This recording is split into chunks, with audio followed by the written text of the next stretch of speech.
여러분은 혹시 누군가를 한눈에 판단해 본 적이 있으신가요? 낡은 옷을 입은 사람을 보면서 무시하거나 허름한 가방을 든 사람을 보면서 깔보거나 했던 적 말이에요. 저도 그랬습니다. 그런데 이 이야기를 듣고 나서는 절대 그럴 수 없게 되었어요. 어느 가을날 밤이었습니다. 한 남자가 들고 있던 낡은 가방 속에는 오래된 손뜨개 조각 하나와 멈춘 시계, 그리고 흘러간 자장가 한 소절이 들어 있었어요. 그날 이후 한 집안의 운명이 완전히 뒤집히게 되었습니다. 그 남자의 이름은 최상구였어요. 62살의 평범한 간병인이었죠. 아니, 적어도 겉으로는 그렇게 보였습니다. 강남구의 한 저택 앞에 최상구가 서 있었습니다. 회색빛 머리카락과 깊게 패인 주름, 낡은 가방을 든 그의 모습은 누가 봐도 평범한 간병인이었어요. 전직 군의무부사관 출신으로 10년째 요양보호사로 일하고 있었죠. 문이 열리자 세련된 정장을 입은 여자가 나타났습니다. 오유진 38살의 재벌가 며느리였죠. 미소는 친절했지만 눈빛은 차가웠어요. 최 선생님이시죠? 들어오세요. 유진이 상구를 안으로 안내했습니다. 현관에 들어서자 한도일이 기다리고 있었어요. 남자 간병인이라니 이게 말이 됩니까? 한도일이 유진에게 불만스럽게 말했어요. 유진이 짜증스럽게 대답했습니다. 어쩔 수 없잖아요. 원래 오기로 한 여자 간병인이 갑자기 취소했어요. 회장님, 24시간 케어가 필요한데 당장 구할 수 있는 사람이 이분뿐이었어요. 하지만 여자 환자의 남자 간병인은 한도일이 계속 반대했어요. 최 선생님은 군의무부사관 출신이에요. 30년 경력에다가 응급처치 전문가예요. 유진이 상구의 이력서를 보여줬어요. 회장님이 언제 위급해질지 모르는데 의료 경험이 많은 분이 필요해요. 그리고 회장님은 거의 의식이 없으시잖아요. 한도일이 마지못해 고개를 끄덕였어요. 그래도 기본적인 신체 케어는 제가 고용한 여성 도우미가 하도록 하죠. 최 선생님은 의료적인 부분만 담당하세요. 알겠습니다. 상구가 고개를 숙였어요. 저도 그게 적절하다고 생각합니다. 대리석 바닥이 반들거리는 복도를 지나갔어요. 유진이 설명했습니다. 일주일만 임시로 계시면 돼요. 그때까지 정식 여성 간병인을 구할 거예요. 하지만 그 전에 회장님께 무슨 일이 생기면 안 되니까 최 선생님의 의료 경험이 꼭 필요했어요. 회장실 문을 열자 넓은 방이 나타났습니다. 창가에는 의료 장비들이 놓여 있었고 침대에는 82살의 장 회장이 누워 있었어요. 한때 거대 기업을 일군 여성 창업주였지만 지금은 뇌졸중으로 쓰러진 지 석 달째 반원수 상태였습니다.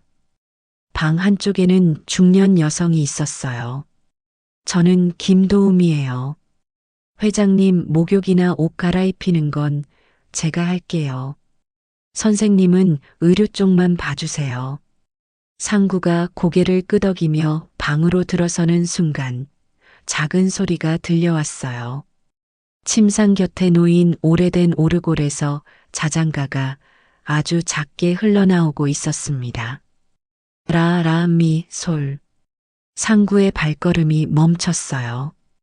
온몸에 소름이 돋았습니다. 이 멜로디를 알고 있었어요. 아주 오래전 누군가가 그의 등을 토닥이며 불러주던 바로 그 곡이었습니다. 어린 시절의 기억이 파편처럼 스쳐 지나갔어요. 비 오는 날 따뜻한 품, 그리고 이 자장가. 상구는 천천히 침대로 다가갔습니다. 장 회장의 얼굴을 자세히 들여다봤어요.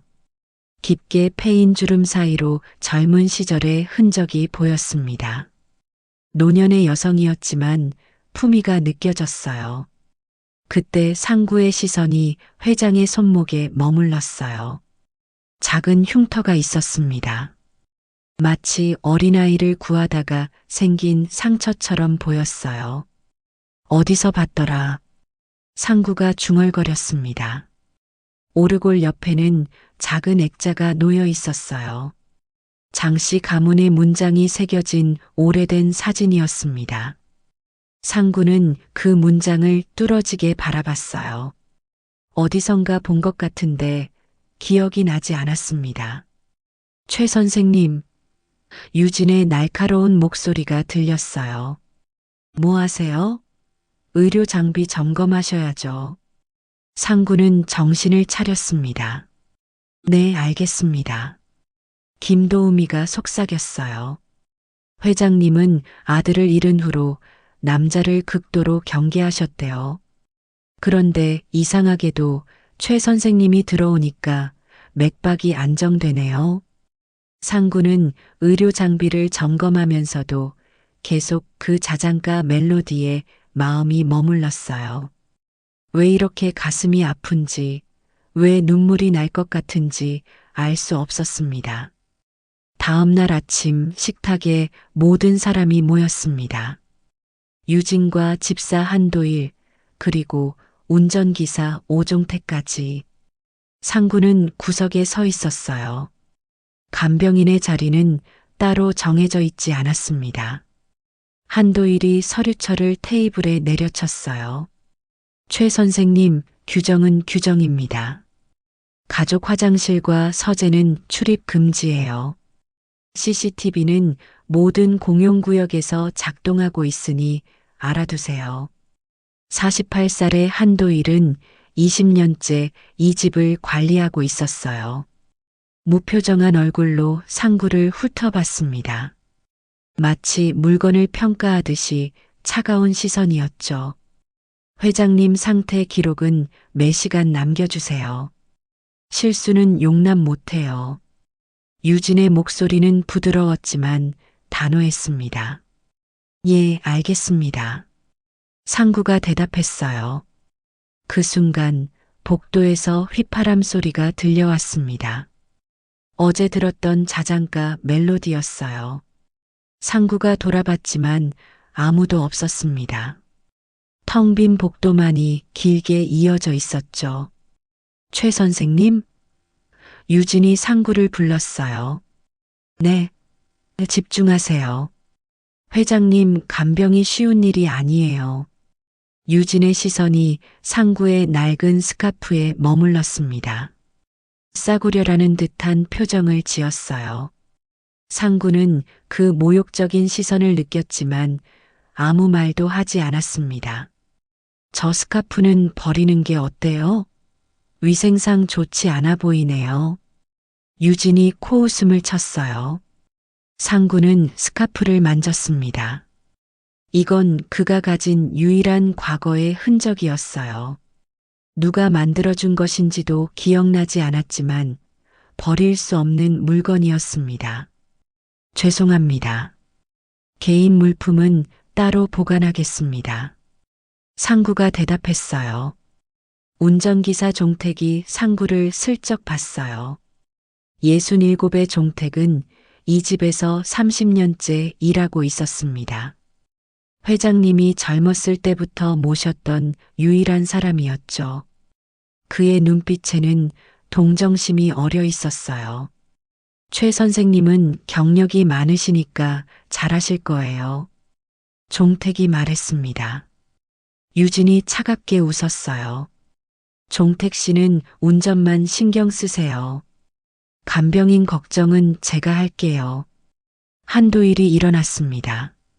그럼 규칙을 다시 한번 말씀드리죠. 첫째, 가족 공간 출입 금지. 둘째, 회장님 외 다른 사람과 사적 대화 금지. 셋째, 집안일에 관여하지 말 것. 상구는 묵묵히 들었어요. 이 집의 규칙은 감옥 같았습니다. 숨 쉴 틈조차 없이 촘촘했죠. 분위기가 얼어붙었습니다. 상구는 이 집에 뭔가 이상한 긴장감이 흐르고 있다는 걸 느꼈어요. 서로를 감시하고 서로를 의심하는 분위기였습니다. 점심시간 상구는 회장실로 돌아갔어요. 회장님께 영양제를 주입하면서 다시 그 손목의 흉터를 봤습니다. 왜 이렇게 익숙한 걸까요? 마치 자신과 연결된 상처처럼 느껴졌어요. 창밖으로 정원이 보였어요. 오래된 은행나무가 서 있었습니다. 상구는 문득 어린 시절 은행나무 아래서 놀던 기억이 떠올랐어요. 누군가와 함께였던 것 같은데 얼굴이 기억나지 않았습니다. 따뜻한 손을 잡고 걸었던 기억만 어렴풋이. 그때 회장의 손가락이 미세하게 움직였어요. 상구는 놀라서 회장의 얼굴을 봤습니다. 눈은 감겨 있었지만 뭔가를 느끼고 있는 것 같았어요. 회장님, 제 목소리 들리세요? 상구가 조용히 물었습니다. 대답은 없었어요. 하지만 상구는 확신했습니다. 회장님이 자신의 존재를 느끼고 있다는 것을, 그리고 왠지 모르게 회장님도 자신을 기다리고 있었다는 생각이 들었어요. 저녁 무렵 종택이 상구에게 살짝 다가왔어요. 최 선생님, 회장님이 예전에 아들을 잃었다는 얘기 들어보셨어요? 상구의 심장이 뛰었습니다. 아들이요? 50년도 넘은 옛날 얘기예요. 어린 아들과 헤어졌다고. 자세한 건 아무도 몰라요. 종택이 작은 목소리로 말했어요. 그날 밤은 유난히 조용했습니다. 상구는 회장실 한쪽에 마련된 간이 침대에 앉아 있었어요. 회장님의 규칙적인 숨소리만이 방을 채우고 있었죠. 상구는 회장님의 손을 닦아드리고 있었습니다. 따뜻한 물수건으로 손가락 하나하나를 정성스럽게 닦았어요. 그러다 다시 그 손목의 흉터가 눈에 들어왔습니다. 3cm 정도의 일자 흉터였어요. 오래되어 희미해졌지만 깊었던 상처임을 알 수 있었습니다. 상구는 무의식적으로 자신의 오른쪽 어깨를 만졌어요. 거기에도 비슷한 흉터가 있었거든요. 어린 시절 생긴 상처인데 어떻게 다쳤는지는 기억나지 않았어요. 상구는 낡은 가방을 열었습니다. 그 안에서 멈춘 회중시계를 꺼냈어요. 은색 시계는 오래되어 변색되었지만 뒷면의 각인은 선명했습니다. S에게 1972J. 상구는 시계를 들여다봤어요. S가 누구일까요? 그리고 J는 1972년이면 상구가 5살 때였습니다. 그 시절의 기억은 안개처럼 흐릿했어요. S, 나를 부르던 그 이름. 상구가 중얼거렸습니다. 상구야가 아니라 승. 갑자기 머릿속에서 한 장면이 번쩍였어요. 비 오는 골목, 젖은 코트를 입은 여자, 그리고 자신을 꼭 안고 있던 따뜻한 품. 그 여자가 계속 무언가를 속삭였는데 끝내 대답하지 못했던 한마디가 있었습니다. 엄마. 상구는 가슴을 움켜잡았어요. 왜 그때 엄마라고 부르지 못했을까요? 왜 그 기억 이후로 모든 것이 멈춰버렸을까요? 시계를 다시 봤습니다. 시침과 분침은 12시 30분에서 멈춰 있었어요. 마치 그날 이후로 시간이 멈춘 것처럼. 상구는 시계를 가방에 넣고 일어났습니다. 회장님께 다가가 이불을 다시 덮어드렸어요. 그때 회장님의 베개 밑에서 뭔가가 보였습니다. 조심스럽게 빼내보니 오래된 사진이었어요. 사진 속에는 젊은 여자가 아기를 안고 있었습니다. 여자의 얼굴은 행복해 보였어요. 아기는 카메라를 향해 웃고 있었죠. 사진 뒤에는 글씨가 적혀 있었습니다. 내 아들 승구와 함께 1969년 봄. 상구의 손이 떨렸어요. 승구, 자신의 이름과 너무 비슷했습니다. 아니, 어쩌면 이건 우연일까요? 상구가 속삭였습니다. 회장님의 얼굴을 다시 봤어요.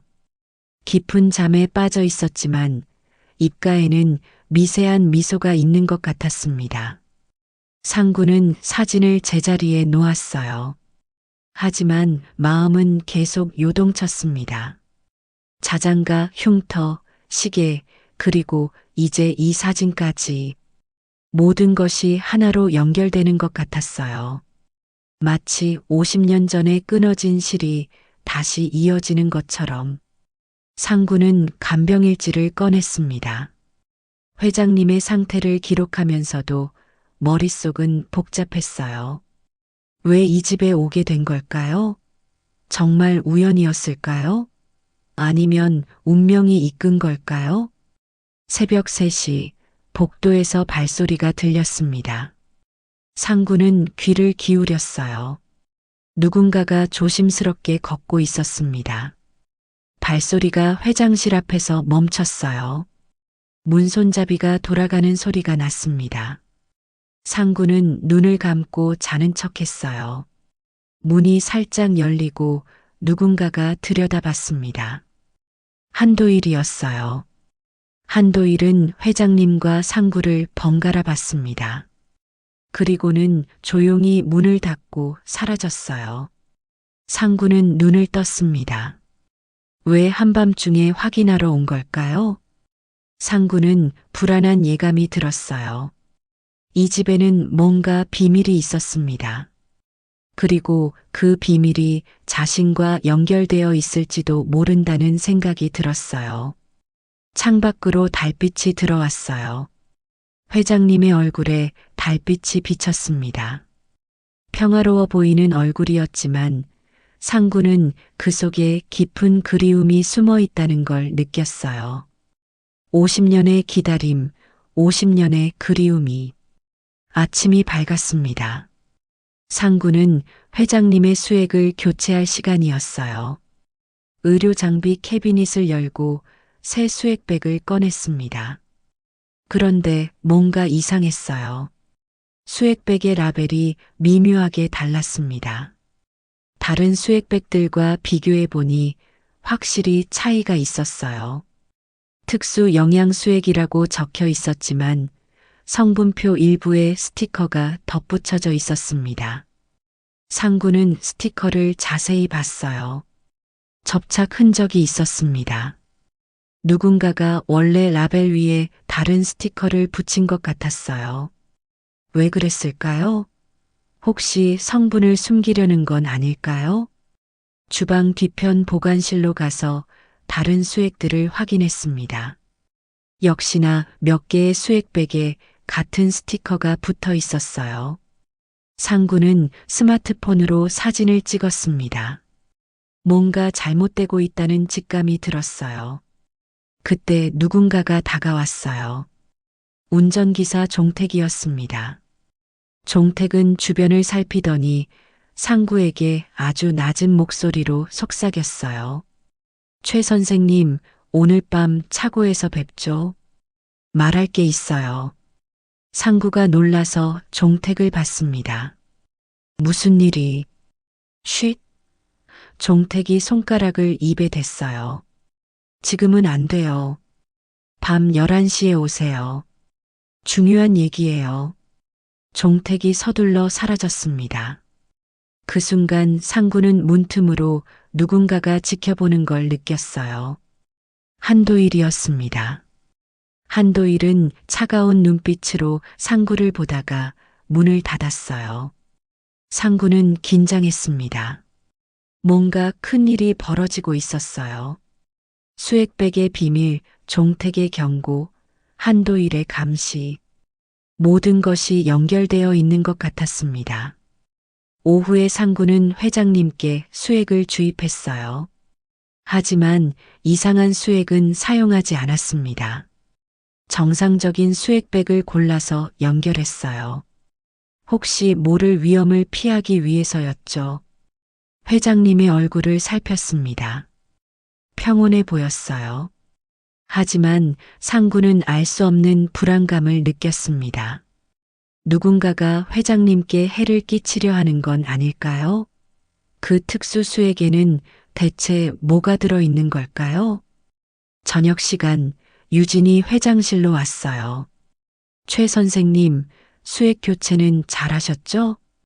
네, 시간에 맞춰서 했습니다. 상구가 대답했어요.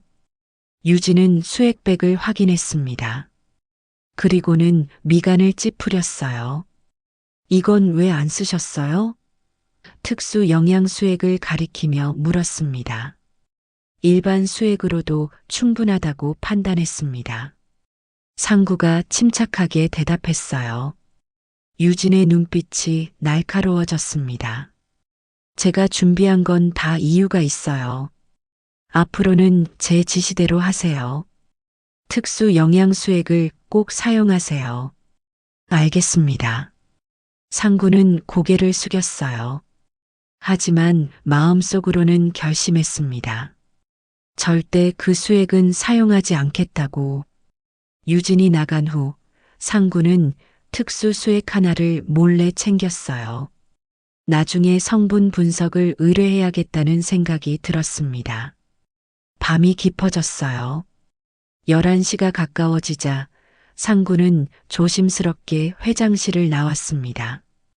복도는 어두웠고 CCTV에 빨간 불빛만 깜빡이고 있었어요. 상구는 사각지대를 따라 움직였습니다. 군대에서 배운 은밀 이동 기술이 도움이 되었어요. 차고에 도착했어요. 종택이 어둠 속에서 기다리고 있었습니다. 종택의 표정은 심각했어요. 최 선생님, 이 집이 이상하다는 걸 느끼셨을 거예요. 종택이 말했습니다. 상구는 고개를 끄덕였어요. 수액백이 이상합니다. 뭔가를 숨기고 있어요. 종택이 한숨을 쉬었습니다. 그것뿐이 아니에요. 며느님과 한도일 씨가 뭔가를 계획하고 있어요. 회장님의 재산을 빼앗으려는 것 같아요. 상구의 눈빛이 변했습니다. 증거가 있습니까? 아직은. 하지만 조만간 찾을 수 있을 거예요. 종택이 낡은 봉투를 꺼냈어요. 일단 이것부터 보세요.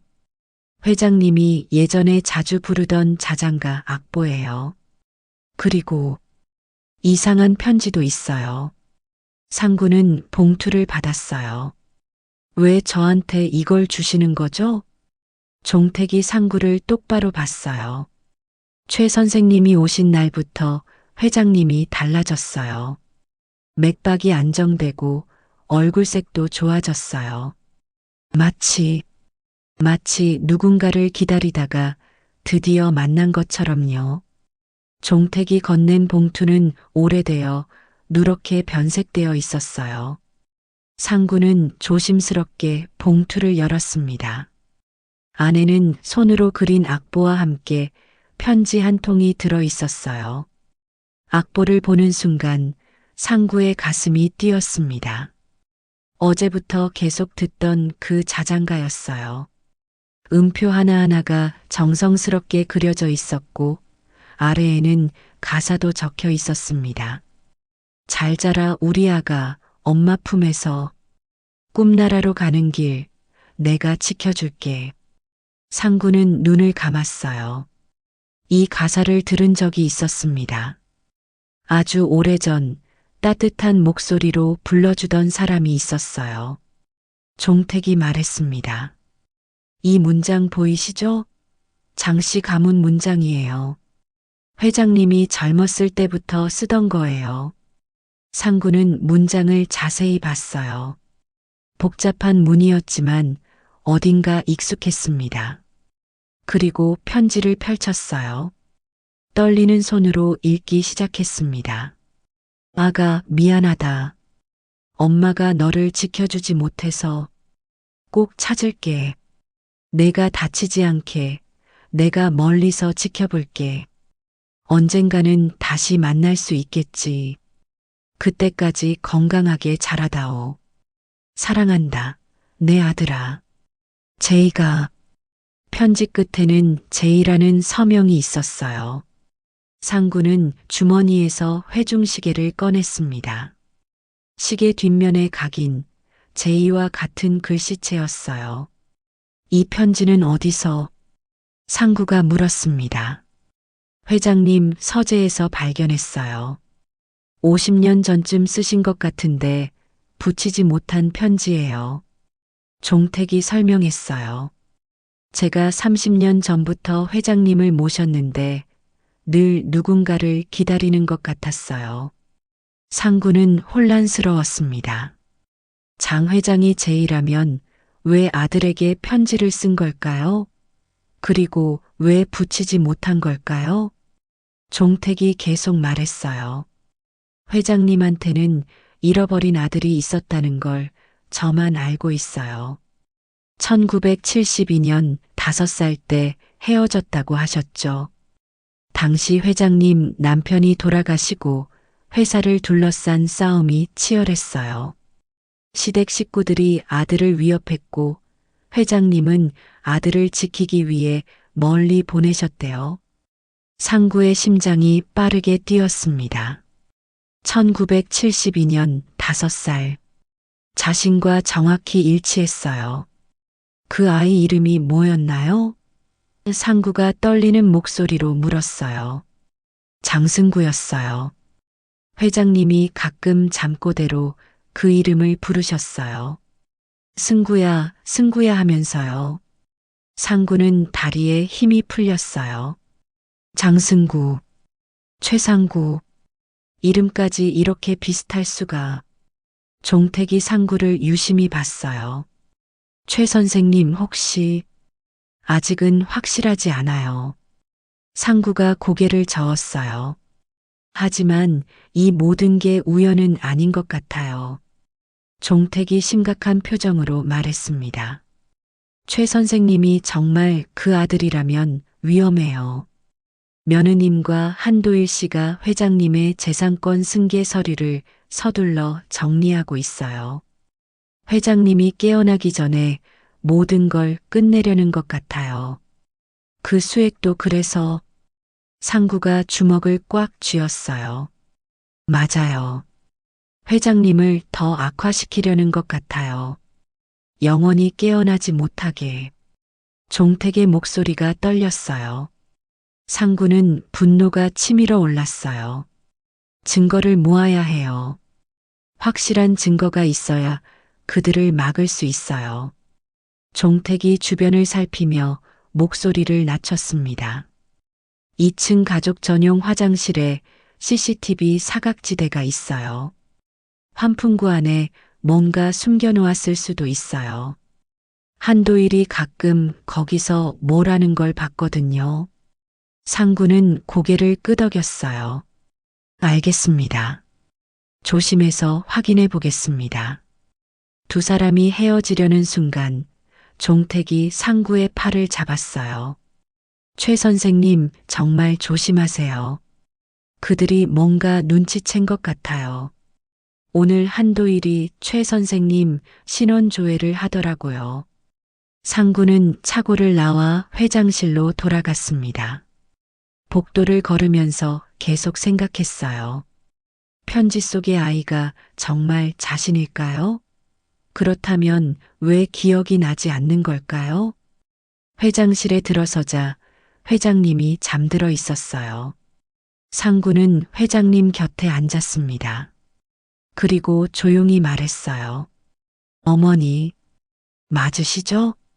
전 승구예요. 어머니 아들 승구.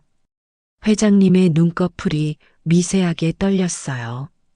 그리고 손가락이 아주 조금 움직였습니다. 상구는 회장님의 손을 잡았어요. 따뜻한 온기가 전해졌습니다. 오래 기다리셨죠? 이제 제가 지켜드릴게요. 그 나쁜 사람들로부터 어머니를 지킬게요. 상구가 속삭였습니다. 그날 밤 상구는 잠들지 못했어요.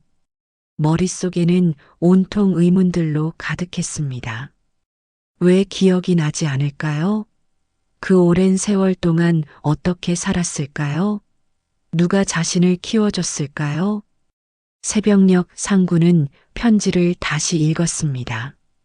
내가 다치지 않게, 내가 멀리서 지켜볼게. 이 문장이 가슴을 아프게 했어요. 얼마나 그리웠을까요? 얼마나 보고 싶었을까요? 50년이라는 세월을 상구는 결심했습니다.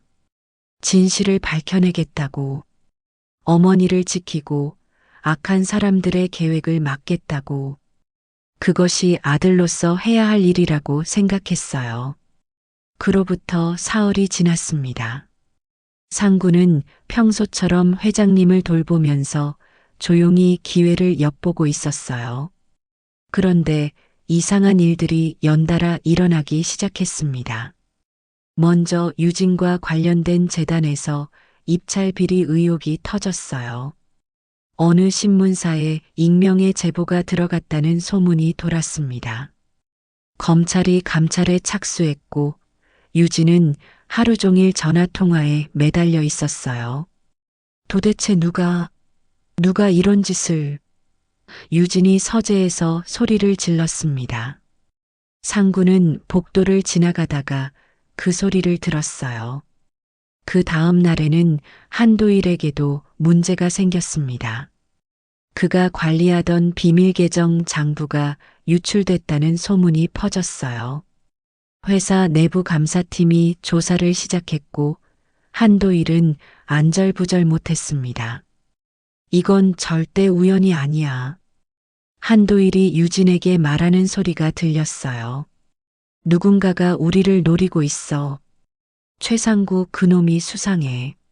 상구는 묵묵히 자신의 일을 했습니다. 하지만 마음속으로는 의아했어요. 자신은 아무것도 하지 않았는데 왜 이런 일들이 일어나는 걸까요?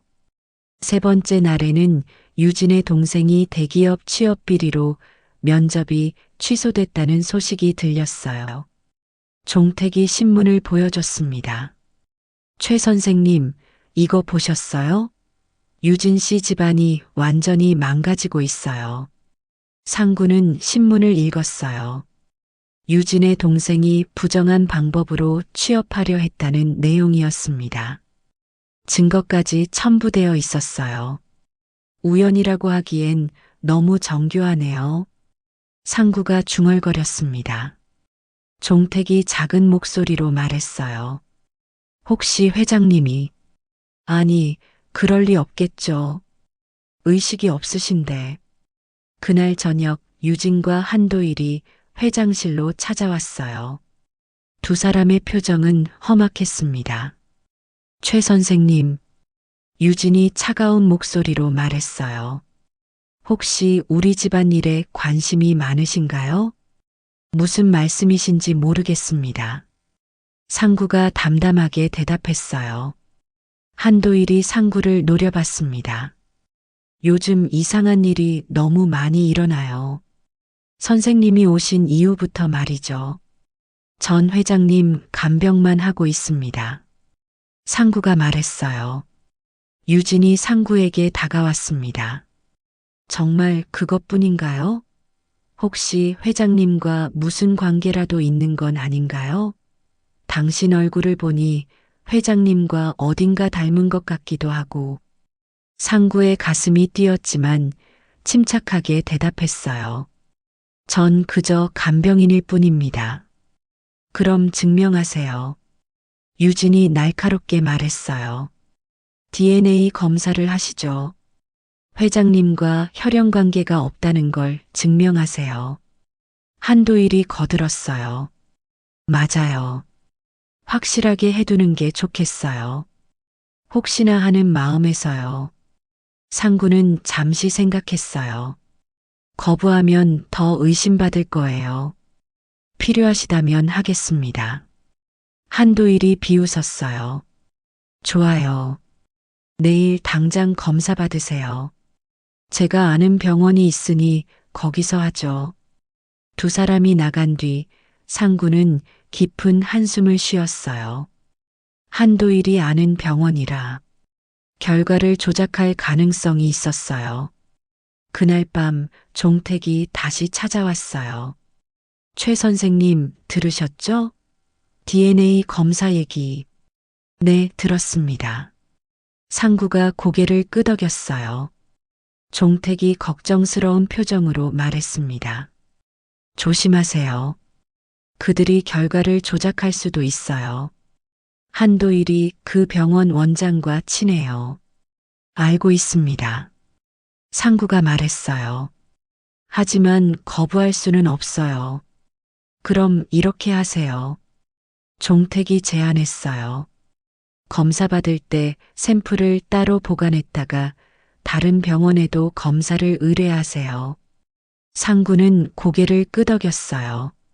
좋은 생각이었습니다.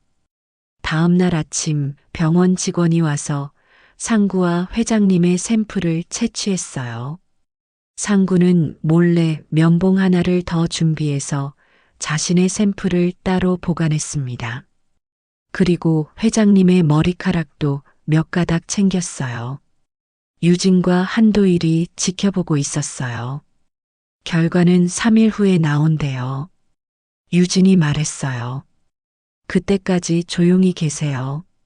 상구는 아무 말 없이 고개를 끄덕였습니다. 그날 오후 상구는 몰래 외부 병원에 연락했어요. 따로 보관한 샘플로 독립적인 검사를 의뢰했습니다. 진실은 반드시 밝혀질 거예요.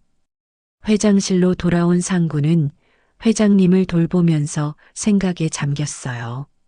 만약 자신이 정말 회장님의 아들이라면 왜 헤어지게 된 걸까요? 그리고 왜 회장님은 자신을 찾지 못한 걸까요? 그때 회장님의 손가락이 또 움직였어요.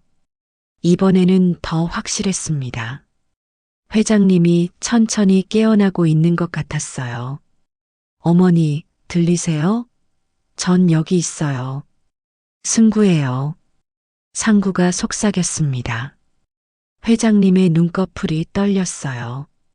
하지만 완전히 뜨지는 못했습니다. 상구는 회장님의 손을 꼭 잡았어요. 조금만 더 기다려주세요. 제가 모든 걸 밝혀낼게요. 그 나쁜 사람들로부터 어머니를 지킬게요. 3일이 지났습니다. 상구는 평소처럼 회장님을 돌보고 있었어요. 하지만 마음은 불안했습니다. 오늘 DNA 검사 결과가 나오는 날이었거든요. 오후 2시 거실에 모두가 모였습니다. 유진과 한도일 그리고 종택까지. 한도일이 봉투를 들고 있었어요. 병원에서 온 결과지였습니다. 한도일이 봉투를 흔들며 말했어요. 자, 이제 진실이 밝혀지겠네요. 최 선생님이 정말 그냥 간병인인지 아니면 다른 목적이 있는지. 상구는 침착하게 서 있었습니다. 겉으로는 평온해 보였지만 가슴은 미친 듯이 뛰고 있었어요. 만약 자신이 정말 회장님의 아들이라면. 하지만 한도일의 표정을 보니 불안한 예감이 들었어요. 한도일이 봉투를 뜯었어요. 서류를 꺼내서 읽기 시작했습니다. 그의 입가에 승리의 미소가 번졌어요. 불일치입니다. 한도일이 큰 소리로 말했어요. 최상구 씨와 장 회장님은 혈연 관계가 아니에요. 전혀 관계없는 남남이죠. 정적이 흘렀습니다. 상구는 아무 말도 하지 못했어요. 불일치라니. 그럴 리가 없는데. 자장가, 편지, 시계, 모든 증거가 가리키고 있는데. 유진이 비웃었어요. 그것 봐요. 제가 뭘 했어요? 그냥 돈 때문에 온 간병인이라고 했잖아요. 회장님과 닮았다는 것도 우연이었네요. 상구의 눈빛이 흔들렸습니다. 하지만 곧 단단해졌어요. 한도일의 미세한 미소, 유진의 안도한 표정. 그들이 결과를 조작한 게 분명했어요. 그럼 그리 알고 하겠습니다. 상구가 조용히 말했어요.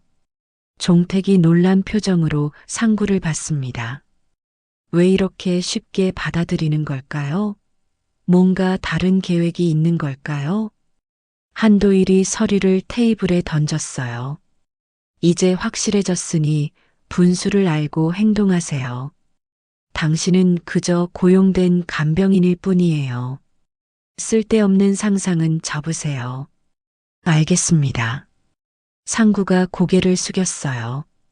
유진이 만족스러운 표정으로 말했어요. 이제 오해가 풀렸으니 다행이네요. 앞으로는 자기 일만 하세요. 그리고 그 특수 영양수액, 오늘부터는 꼭 사용하세요. 회장님 건강을 위한 거니까요. 상구는 고개를 끄덕였어요. 하지만 절대 그 수액은 사용하지 않을 거예요. 유진과 한도일이 나갔습니다. 종택이 남아서 상구에게 다가왔어요. 최 선생님, 이거 뭔가 이상해요. 종택이 속삭였습니다. 그 편지며 시계며 모든 게 맞아떨어지는데 알고 있습니다. 상구가 작게 대답했어요. 하지만 지금은 참아야 해요. 진짜 결과를 기다리고 있어요. 종택이 눈을 크게 떴어요. 설마. 네, 다른 병원에도 의뢰했어요. 상구가 속삭였어요. 곧 결과가 나올 거예요.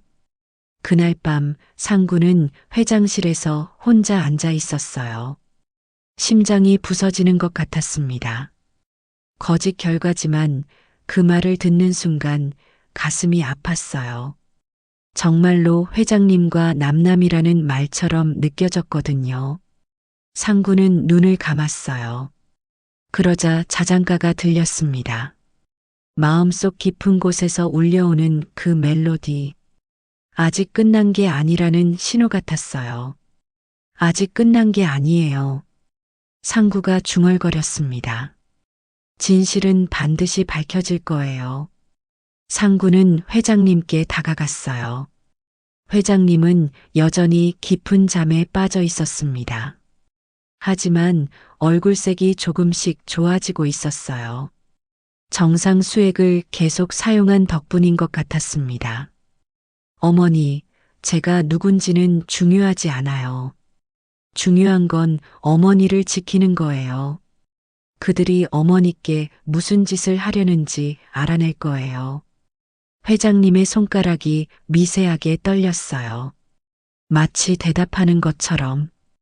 다음 날 새벽 상구는 종택의 말이 생각났어요. 2층 가족 전용 화장실의 사각지대. 거기에 뭔가 있을지도 모른다고 했었죠. 상구는 조심스럽게 2층으로 올라갔습니다. 새벽 3시 모두가 깊이 잠든 시간이었어요.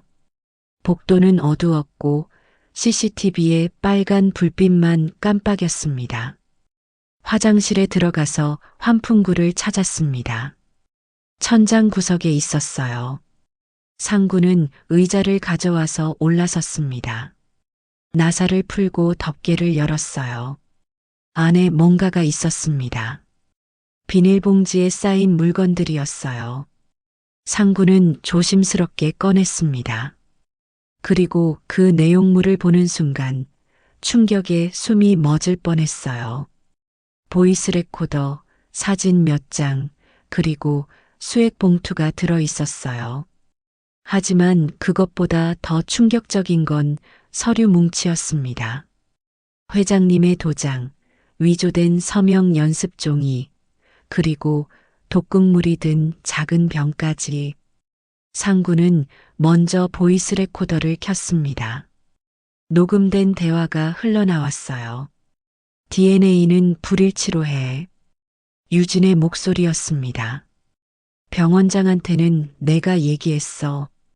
깔끔하게 처리해야 해요. 알겠습니다. 한도일의 목소리였어요. 수액은 이걸로 바꿔치기 하세요.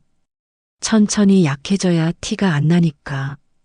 한 달 정도면 완전히. 상구의 눈빛이 날카로워졌어요. 역시 그들이 모든 걸 조작한 거였습니다. DNA 결과도 수액도 그리고 회장님을 천천히 죽이려 했던 거예요. 그때 휴대폰이 진동했어요.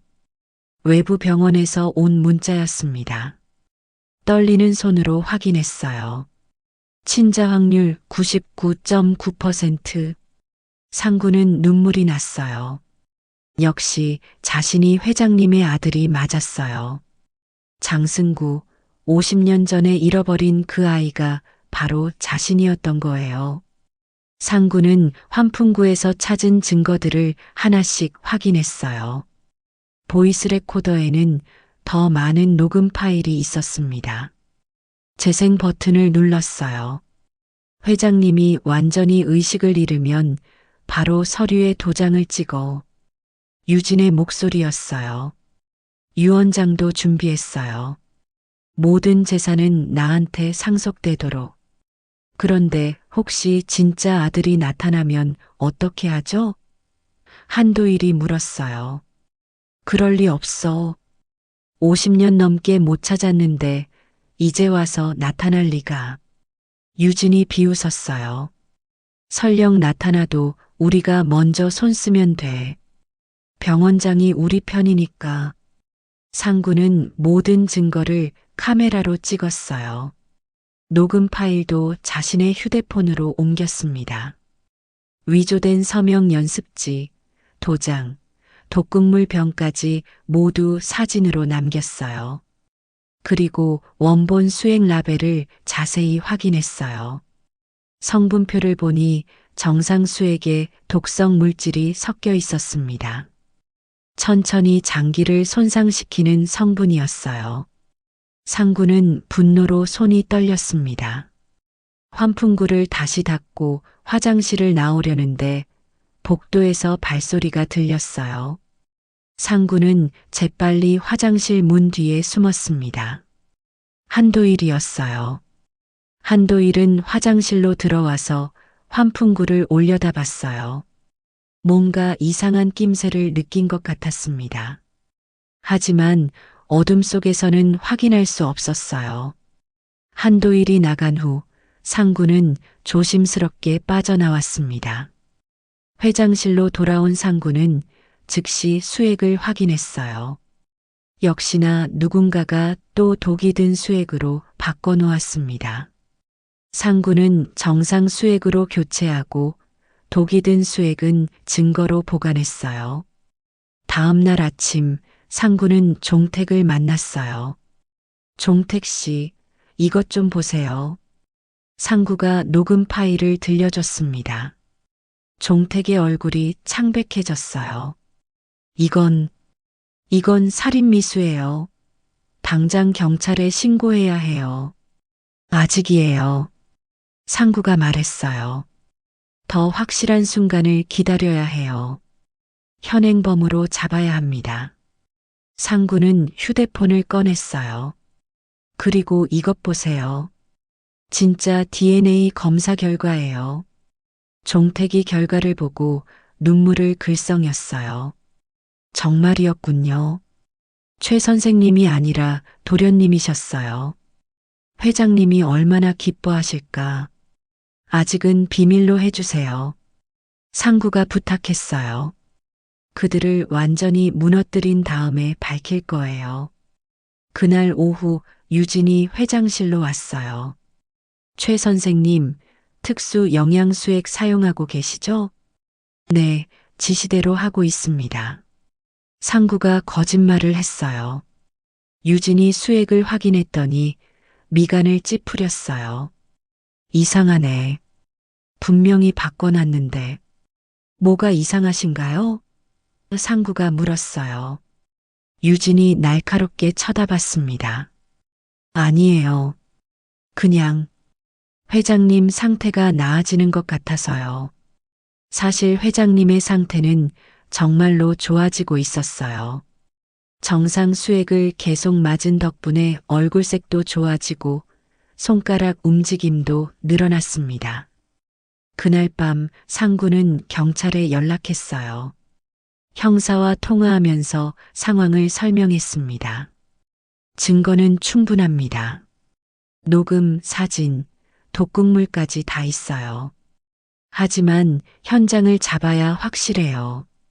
상구가 말했어요. 형사가 대답했습니다. 알겠습니다. 팀을 준비시켜 놓을게요. 신호를 주시면 바로 출동하겠습니다. 상구는 계획을 세웠어요. 유진과 한도일이 회장님께 위조 서류에 도장을 찍으려 할 때, 그때가 바로 그들을 잡을 순간이었습니다. 이틀 후 기회가 왔어요. 한도일이 종택에게 말하는 걸 우연히 들었습니다. 오늘 밤 11시 회장실에서 일을 끝낼 거야. 최 선생님은 수면제를 탄 차를 마시게 될 거고, 상구는 즉시 형사에게 연락했어요. 오늘 밤입니다. 11시에 와주세요. 저녁 한도일이 차를 가져왔어요. 최 선생님, 피곤하실 텐데 이거 드세요. 상구는 차를 받아서 마시는 척 했지만 실제로는 마시지 않았어요. 그리고 졸린 척 연기를 했습니다. 밤 10시 반 상구는 간이 침대에 누워 자는 척 했어요. 거실이 긴장감으로 가득 찼어요. 상구와 종택, 그리고 경찰들이 대기하고 있었습니다. 테이블 위에는 증거물들이 놓여 있었어요. 녹음기, 사진, 그리고 독이 든 수액 봉투까지. 형사가 상구에게 말했어요. 준비됐습니까? 그들이 오면 바로 시작합시다. 상구는 고개를 끄덕였어요. 네, 오늘 모든 걸 끝낼 거예요. 현관문이 열리는 소리가 들렸어요. 유진과 한도일이 들어왔습니다. 두 사람은 거실의 상황을 보고 멈칫했어요. 이게 무슨... 유진이 말을 멈췄어요. 상구가 일어섰습니다. 오늘은 간병일지 대신 기록 몇 가지를 읽어드리겠습니다. 상구는 테이블 위에 녹음기를 켰어요. 스피커에서 유진과 한도일의 대화가 선명하게 흘러나왔습니다. DNA는 불일치로 해. 병원장한테는 내가 얘기했어. 수액은 이걸로 바꿔서 천천히. 한 달이면 회장님은... 유진의 얼굴이 하얗게 변했어요. 이건 조작이에요. 증거가 될 수 없어요. 상구는 사진들을 테이블에 펼쳤습니다. 위조된 서명 연습지, 도장, 독극물병, 그리고 조작된 수액들. 이것도 조작인가요? 상구가 물었어요. 당신들이 어머니를 죽이려 했다는 증거들이에요. 한도일이 변명하려 했습니다. 이건 오해예요. 우리는 그저 회장님을 위해 독을 먹이려 했다고요? 종택이 분노해서 말했어요. 제가 다 봤어요. 당신들이 수액을 바꿔치기 하는 걸. 30년 동안 회장님을 모셨는데 이런 배신을 하다니. 유진이 억지로 미소를 지으려 했지만 입술이 떨렸어요. 그래서 어쩌자는 거죠? 당신들 말만 가지고는. 그때 형사가 앞으로 나섰어요. 우리가 다 들었습니다. 방금 전 회장실에서 있었던 일도요. 유진이 놀라서 뒤를 돌아봤어요. 회장실 문이 열려 있었고 그 안에서 경찰관들이 나왔습니다. 뭐? 어떻게? 한도일이 말을 더듬었어요. 상구가 설명했어요. 당신들이 수면제 탄 차를 줬죠? 마시지 않았어요. 그리고 회장님께 위조 서류에 도장 찍으려는 것도 다 봤어요. 형사가 영장을 꺼냈어요. 오유진, 한도일, 살인미수, 사기, 문서 위조 혐의로 체포합니다. 유진이 주저앉았어요. 다리에 힘이 풀린 거예요. 이럴 수가. 완벽한 계획이었는데 한도일이 도망치려 했습니다. 현관으로 달려갔지만 그곳에도 경찰이 있었어요. 꼼짝 마. 경찰관이 한도일을 제압했어요. 한도일이 발버둥 쳤어요. 난 아무것도 안 했어. 다 유진이 시킨 거야. 유진이 한도일을 노려봤어요. 뭐라고? 당신이 먼저 제안했잖아. 두 사람이 서로를 탓하기 시작했어요. 추악한 본색이 드러난 거죠. 형사가 두 사람에게 수갑을 채웠어요. 조용히 하세요. 경찰서에서 천천히 조사받을 겁니다. 그때 상구의 전화가 울렸어요. 병원에서 온 전화였습니다. 최상구 선생님, 회장님이 완전히 의식을 회복하셨습니다. 지금 당신을 찾고 계세요. 상구는 전화를 끊고 형사에게 말했어요. 어머니가 깨어나셨대요. 가봐야 해요. 형사가 고개를 끄덕였어요. 가세요. 여기는 우리가 마무리하겠습니다. 유진이 상구를 올려다봤어요. 당신, 정말 회장님 아들이었어? 상구는 외부 병원의 검사 결과를 보여줬어요. 친자 확률 99.9%. 전 장승구예요. 50년 전에 어머니와 헤어진 그 아들이에요. 한도일이 절망적인 표정을 지었어요. 그럼 처음부터 우린 이미 진 거였군. 당신들이 욕심을 부리지 않았다면 이런 일은 없었을 거예요. 상구가 말했어요. 어머니는 당신들을 가족처럼 대했는데 배신했죠. 유진이 울기 시작했어요. 전 그저 살고 싶었어요. 가난하게 살기 싫었어요. 그래도 살인은 안 됐어요. 종택이 말했어요. 회장님이 당신을 며느리로 받아준 것만도 감사했어야죠. 경찰들이 유진과 한도일을 데리고 나갔어요. 두 사람의 얼굴에는 절망과 후회가 가득했습니다. 상구는 서둘러 병원으로 갔어요. 회장실 문을 열자 회장님이 침대에 앉아 있었습니다. 완전히 깨어난 거예요. 어머니, 상구가 달려갔어요. 회장님이 떨리는 손을 뻗어 상구를 안았어요. 승구야, 내 아들. 정말 내가 맞구나. 상구는 무릎을 꿇고 어머니의 손을 잡았어요. 죄송해요. 너무 늦게 왔어요. 아니야. 회장님이 상구의 머리를 쓰다듬었어요. 왔으니 됐어. 이제 다시는 놓치지 않을 거야. 종택이 눈물을 닦으며 지켜봤어요. 정말 다행이에요. 이제 모든 게 제자리를 찾았네요. 회장님이 종택을 봤어요. 종택 씨, 고마워요. 당신이 승구를 도와줬죠? 제가 한 건 별로 없어요. 종택이 겸손하게 말했어요. 도련님이 다 하신 거예요. 상구가 어머니를 봤어요. 어머니, 그동안 얼마나 힘드셨어요. 혼자서 회사도 지키고 저도 찾고. 회장님이 미소 지었어요. 이제 괜찮아. 내가 있잖아. 50년을 기다린 보람이 있구나. 밖에서는 경찰차 사이렌 소리가 멀어져 갔어요. 유진과 한도일을 싣고 가는 소리였습니다. 악은 결국 심판을 받았고 정의는 승리했어요. 상구는 어머니의 손을 꼭 잡았어요. 이제 다시는 떠나지 않을게요. 평생 어머니 곁에 있을게요. 회장님의 눈에서 행복한 눈물이 흘렀어요. 그래. 이제 우리 다시는 헤어지지 말자. 반년이 지났습니다.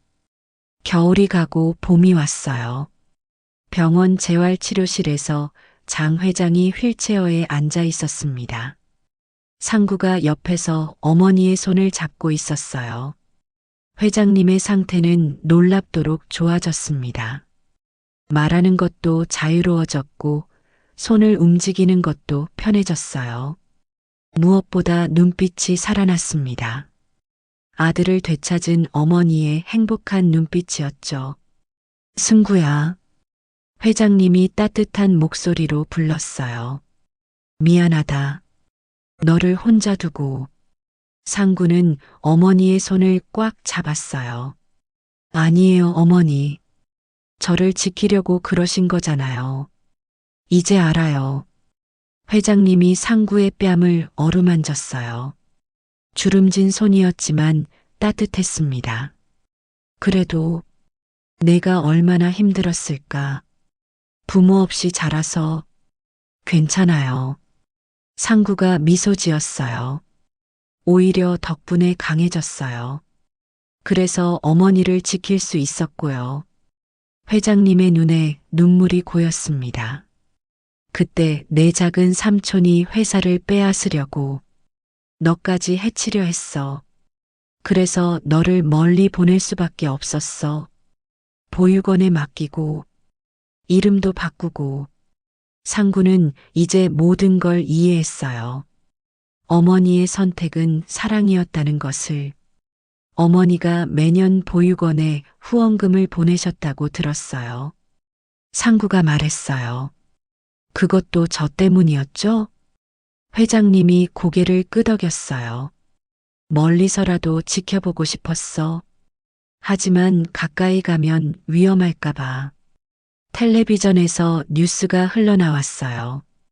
유진과 한도일의 최종 판결 소식이었습니다.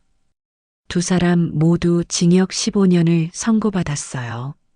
죄질이 나빠서 형량이 늘어난 거예요. 종택이 병실로 들어왔어요. 회장님, 도련님, 준비하신 대로 서류를 가져왔습니다. 회장님이 상구를 봤어요. 승구야, 이제 회사를 내가 맡아라. 내가 늙어서 더는. 상구는 고개를 저었어요. 어머니, 전 회사 경영은 잘 몰라요. 대신 다른 일을 하고 싶어요. 다른 일? 회장님이 궁금해했어요. 재단을 통해 간병인 무료 교육 프로그램을 만들고 싶어요. 상구가 설명했어요.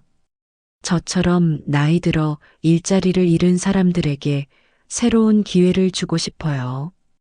회장님의 얼굴에 자부심이 어렸어요. 역시 내 아들이야. 남을 돕는 일을 하겠다니. 어머니를 간병하면서 느꼈어요. 상구가 말했어요. 간병은 단순한 일이 아니라 사람을 살리는 일이라는 거요. 종택이 감동해서 박수를 쳤어요. 훌륭한 생각이에요, 도련님. 한 달 후 재단 강당에서 간병인 무료 교육 프로그램 개강식이 열렸어요. 100여 명의 중년 남녀들이 모였습니다. 실직하고 방황하던 사람들이었어요. 상구가 단상에 섰습니다. 여러분, 저도 간병인이었습니다. 그리고 그 일을 통해 제 인생이 바뀌었어요. 간병은 생명을 돌보는 숭고한 일입니다. 여러분도 누군가의 희망이 될 수 있어요. 사람들의 눈빛이 빛났어요. 절망하던 그들에게 희망이 생긴 거예요.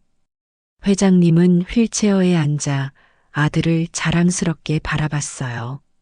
재산을 탐하지 않고 남을 돕는 길을 선택한 아들이 대견했습니다. 교육이 끝난 후 상구는 어머니와 함께 정원을 산책했어요. 봄꽃이 만개한 아름다운 정원이었습니다. 은행나무 아래 벤치에 앉았어요. 어머니, 오르골 아직도 가지고 계세요? 상구가 물었어요. 회장님이 고개를 끄덕였습니다. 매일 들었단다. 내 생각하면서 자장가를 들으면 내가 곁에 있는 것 같았어. 상구는 주머니에서 멈춘 회중시계를 꺼냈어요. 이 시계 어머니가 주신 거죠? 회장님의 눈이 커졌어요. 아직도 가지고 있었니? 50년이나 된 건데. 네. 비록 멈춰 있었지만 버릴 수 없었어요. 상구가 시계 태엽을 감았어요. 놀랍게도 시계가 다시 움직이기 시작했습니다. 째깍째깍 소리가 정원에 울렸어요. 이제 다시 가네요. 상구가 미소 지었어요. 멈췄던 시간이 다시 흐르기 시작했어요. 회장님이 상구의 손을 잡았어요. 승구야, 사랑한다. 정말 많이 사랑한다. 저도 사랑해요, 어머니. 상구가 대답했어요. 해가 저물고 있었습니다. 노을이 아름답게 물들었어요. 그날 밤 회장님의 방에서 오르골 소리가 흘러나왔어요. 그 옛날 자장가 멜로디였습니다. 하지만 이제는 슬프지 않았어요. 행복한 멜로디였습니다. 상구도 조용히 따라 불렀어요. 잘 자라 우리 엄마 아들이 지켜줄게. 2년 후 납골당 앞에 상구가 서 있었어요. 장 회장님은 작년에 편안히 눈을 감으셨습니다. 아들 곁에서 행복한 마지막 시간을 보내고 가셨어요. 어머니, 잘 지내고 계시죠? 상구가 말했어요. 간병인 교육원이 이제 전국에 10개나 생겼어요.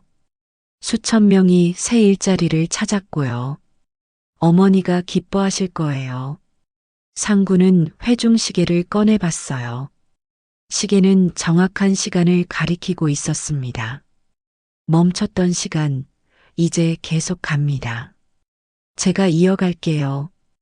어머니가 못다한 좋은 일들을 제가 할게요. 바람이 불어왔어요. 따뜻한 봄바람이었습니다. 마치 어머니가 대답하는 것 같았어요. 상구는 납골당을 나왔습니다. 밖에는 간병인 교육을 마친 사람들이 기다리고 있었어요. 원장님, 저희 모두 취업했어요. 한 중년 여성이 기쁘게 말했어요. 덕분에 가족을 먹여 살릴 수 있게 됐어요. 축하해요. 상구가 따뜻하게 웃었어요. 이제 여러분이 누군가의 희망이 되어주세요. 제가 어머니께 그랬던 것처럼. 한 남성이 눈물을 글썽이며 말했어요. 원장님처럼 되고 싶어요. 간병하는 사람도 받는 사람도 모두 행복한 그런 간병인이요. 상구는 고개를 끄덕였어요. 될 수 있어요. 마음을 다하면 누구나 할 수 있어요. 종택이 다가왔어요. 이제는 재단 이사로 일하고 있었습니다. 도련님, 오늘 교육원 10번째 분원 개원식이 있어요. 그래요? 어머니가 살아계셨다면 정말 기뻐하셨을 텐데. 상구가 하늘을 올려다봤어요. 개원식장에는 수백 명이 모였어요. 간병인이 되고 싶은 사람들, 이미 간병인이 된 사람들, 그리고 간병을 받았던 환자들까지. 한 할머니가 상구에게 다가왔어요. 원장님, 제 간병인 선생님이 원장님 교육원 출신이래요. 정말 잘해주셔서 감사드리려고 왔어요. 상구는 할머니의 손을 잡았어요. 저희가 더 감사하죠. 믿고 맡겨주셔서요. 그때 한 젊은 여성이 다가왔어요. 원장님, 저 기억하세요? 작년에 교육받았던 김미선이에요. 아, 네. 어떻게 지내세요? 상구가 반갑게 인사했어요. 덕분에 요양원에 취직했어요. 그런데 거기서 특별한 할머니를 만났어요. 50년 전에 아들을 잃어버렸대요. 매일 아들 이름을 부르시는데 원장님 이야기를 해드렸더니 너무 기뻐하셨어요. 상구는 가슴이 뭉클했어요. 어머니처럼 자식을 그리워하는 사람이 또 있었던 거예요. 그 할머니께 전해주세요. 포기하지 말라고. 기적은 일어난다고. 상구가 말했어요. 저녁이 되자 상구는 어머니가 계시던 저택으로 갔어요. 이제는 간병인 교육원 기숙사로 쓰이고 있었습니다. 회장실은 그대로 보존되어 있었어요. 상구는 오르골을 켰어요. 자장가가 흘러나왔습니다. 어머니, 들리세요? 이제 이 자장가는 슬픈 노래가 아니에요. 희망의 노래가 됐어요. 창밖으로 별이 빛나고 있었어요. 상구는 생각했습니다. 사람은 겉모습으로 판단하면 안 된다는 것을, 진심은 결국 돌아온다는 것을, 그리고 거짓은 반드시 무너진다는 것을, 오늘도 어디선가 누군가를 간병하는 사람들이 있을 거예요.